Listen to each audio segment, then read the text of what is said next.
Bootlegs. I've reviewed a lot of bootlegs on this channel. I usually find them when I'm out grave robbing, and they can be very interesting. Sometimes they can be really good, and sometimes they can be pretty bad. The stuff I find grave robbing, I mean. Today though, we're gonna be we'll move this out of the way. We're gonna be looking at this bootleg core class Optimus Prime. This is one figure that I was actually kind of surprised by, because while it's not great, it is fairly interesting. But just like your dad coming home with milk, don't get your expectations too high. This is literally just a copy of the core class Optimus Prime, just scaled up to a larger degree. The core class figures are just smaller figures. Personally, I'm not a big fan of small figures. I prefer my figures to be larger, but we're here to take a look at the bootleg. I have gone over this figure briefly in a past video, but I wanted to give him his own video because he is just very interesting. So straight up, you'll notice something interesting about the head sculpt on this figure. It has a really obtrusive symbol there, and I'm not entirely sure why. It could be to avoid copyright. I have seen this symbol on other bootlegs online, so they're all probably most likely from the same company, but honestly, I think it's pretty abysmal to have up there. It really kind of ruins the head sculpt on this figure because the rest of the head sculpt on him is pretty decent. It is scaled up from the core class figure pretty well. He also has no paint on the eyes, so he looks dead inside. The hollow eyes are unsettling. He does have silver paint on the mouthpiece, which is nice, and you know, I do wonder if we can paint some eyes on him though. Let's do that, shall we?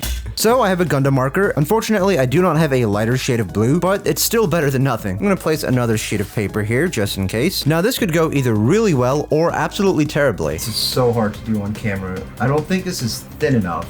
Oh no. Oh no, no, no, no, no. Oh no, no. I'm gonna rinse this off.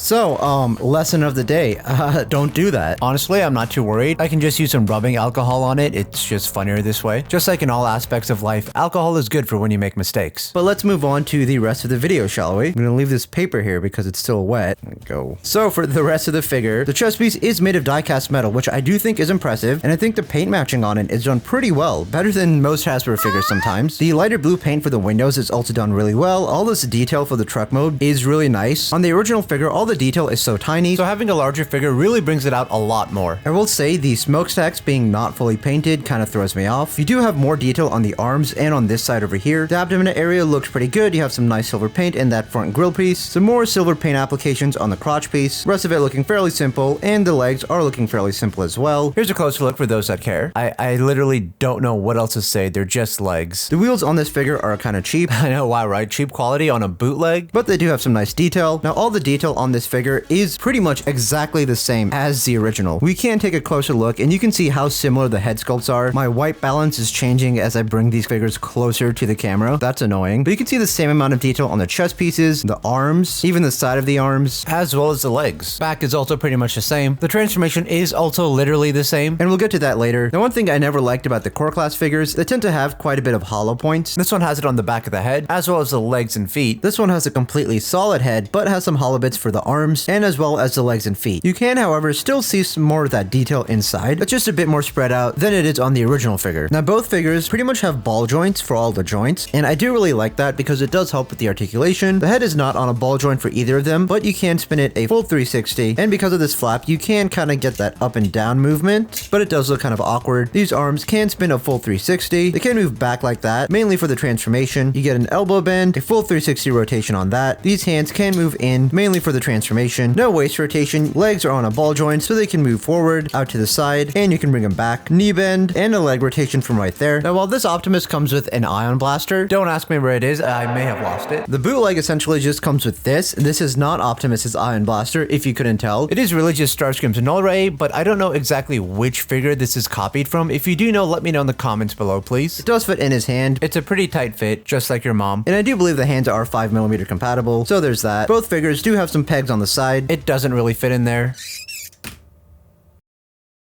Now, what is interesting is that they do have a Superman variant of this bootleg, and I have done a full review on this figure, so make sure to go check that out. It's pretty much the same, just mainly color differences, and he does come with a cape that you can take off and attach to him. So if you ever wanted Optimus Prime with a cape, that is something you can do. Now for the figure's transformation, just like the core class one, it is very simple. We're going to come to the arms and bring in the hands. Same over on this side. We can come to the back, untab this, push that head down, and flip this over, tab that in place, undo this waist section, and turn this torso go around all the way. Let's connect the legs together. And my god, this figure is still wet. Now we can bring in the arms. Same over on this side, just go ahead and bring it in. And these do need to tab into there. Since this is a bootleg, it can be a bit awkward to do so. Sometimes I just kind of leave it like that, mainly because I don't care. And also, I'm an idiot. We need to bring these back out so we can bring this part. Now we can bring these in on both sides of the figure. Now let's see if we can get these to tab into place. Never mind, that was a stupid idea. And here is the vehicle mode for the figure. And here is the sped up process of the core class figure being transformed. Hopefully it's kind of easy to tell that it is exactly the same. Now both vehicle modes don't look great in my opinion. The blue sticking out here and this black and gray piece look really obnoxious. On here this part is painted red, but you can tell it's painted red. And once again, this entire section here doesn't look too great. I did just notice though on the figures, this is supposed to be a little fuel tank detail, which is pretty neat. I do think the front of the truck mode is a bit just kind of long and it looks kind of awkward. And the truck bed is clearly the legs on both the figures. This one doesn't really roll too well, especially the front grille piece on both of them look absolutely atrocious. This one is much less painted, so it looks even worse. It's really these bottom parts that don't match with the rest of it, and it just looks terrible. The vehicle mode is probably the weakest point on both of these figures. I'm not a big fan of the core class figures, but if you want a decent tiny Optimus Prime, this is only like $11 or $12. This is around the same price, and you get a larger figure, but the quality is a bit cheaper.